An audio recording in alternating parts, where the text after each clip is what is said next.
Et pour ce faire, quel type d'initiative il faudrait essayer de lancer? Est-ce que vous, dans votre CESOL, là, vous avez recensé des initiatives susceptibles de développer ce type de solidarité? Oui, enfin... Prenez le micro. Oui, oui. Que dire la question? Bon.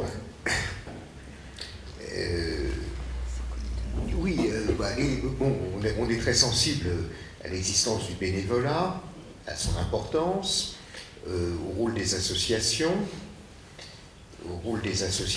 leur relation par rapport à l'État, qui est quelque chose d'important. Alors, il y a quelque chose qui est important dans le bénévolat, les associations, c'est la relation à la professionnalisation. Aussi, alors, ça se pose de deux façons. Une des difficultés qui sont rencontrées en ce moment par les associations, par toute cette vie associative, c'est les exigences de qualité, de certification, d'assurance, tout cela va dans le même sens. Aujourd'hui, la responsabilité civile du bénévole est de plus en plus susceptible d'être engagée, et les règles des mécanismes d'assurance font que cette responsabilité n'est pas assurable. Donc là, c'est une difficulté qu'on rencontre aujourd'hui. Alors, qu'on rencontre dans le monde sportif, par exemple, qu'on rencontre dans tous les autres domaines.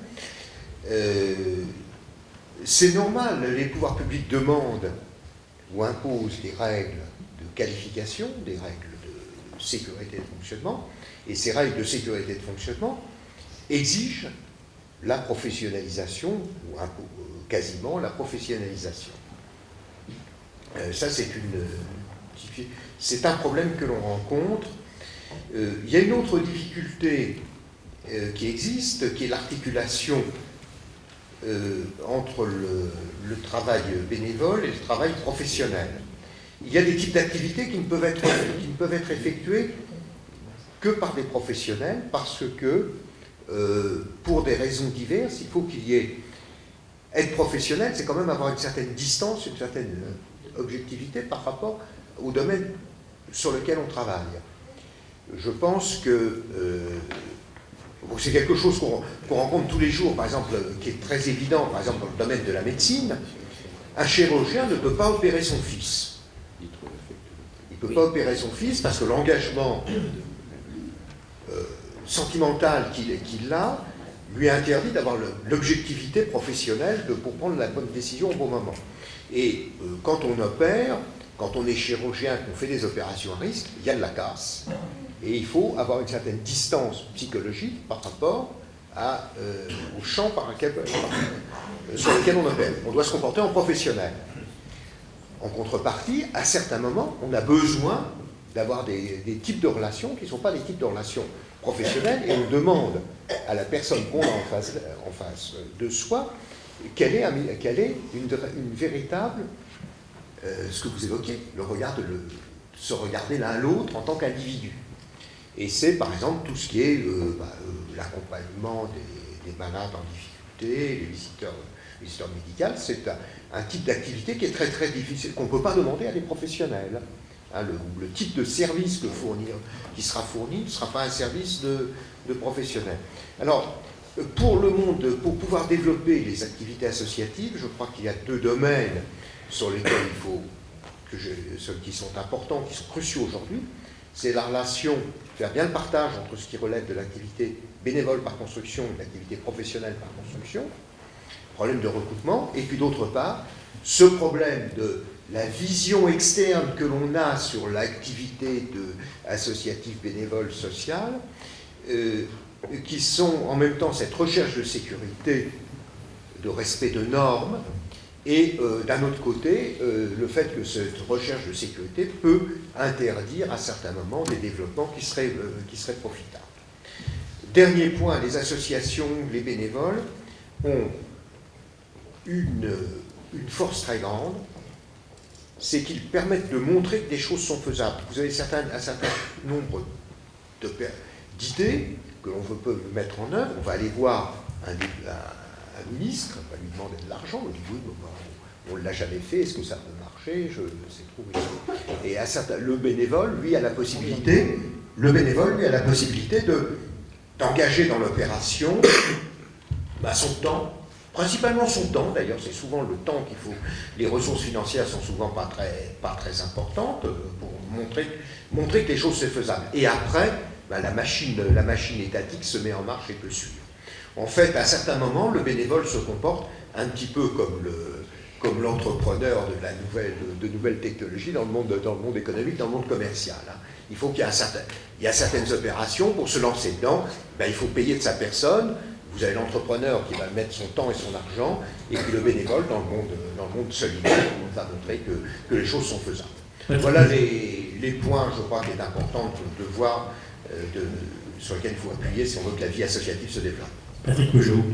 Oui, je suis très intéressé par ce qui vient d'être développé, parce que je crois que le rôle politique et social des associations en France, c'est quand même un élément majeur du développement, et c'est pas simplement une phrase que de dire la société civile prend une responsabilité de plus en plus grande dans la vie collective, et en même temps on voit bien que ça pose le problème de la responsabilité par rapport aux politiques, aussi bien que le rôle des politiques par rapport à ces associations.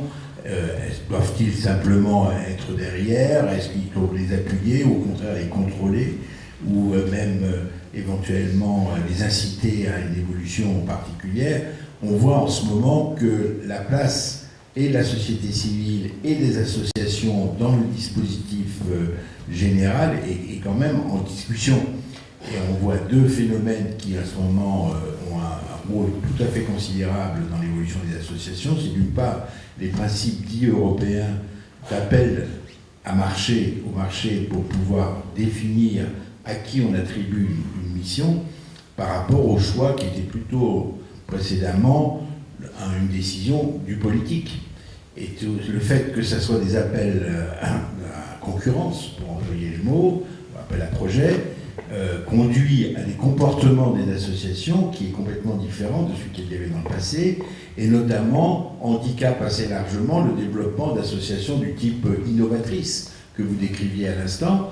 Et il y a un vrai débat en ce moment pour savoir si finalement, en donnant en quelque sorte aux associations la possibilité de concourir dans des appels de projet, où pratiquement le critère devient très vite un critère économique. Un critère, c'est celui qui est le moins cher qui va l'emporter, et non pas celui qui est le plus innovateur. Et par conséquent, là, il y a une vraie question de comment on gère le concept associatif par rapport aux enjeux politiques et aux enjeux économiques. Et nous, notre conviction, là je parle en tant que responsable d'association, c'est qu'il faut absolument que le politique ne tue pas les ressources que représente l'association, soi-disant pour lui faire donner le maximum dans les meilleures conditions économiques, pour avoir en quelque sorte des possibilités de gagner encore en productivité, mais au contraire veille à laisser une autonomie et une capacité d'innovation aux associations qui sont, à mon avis, irremplaçables par rapport au système alternatif qui est l'organisation administrative et bureaucratique, dont on connaît aussi les défauts.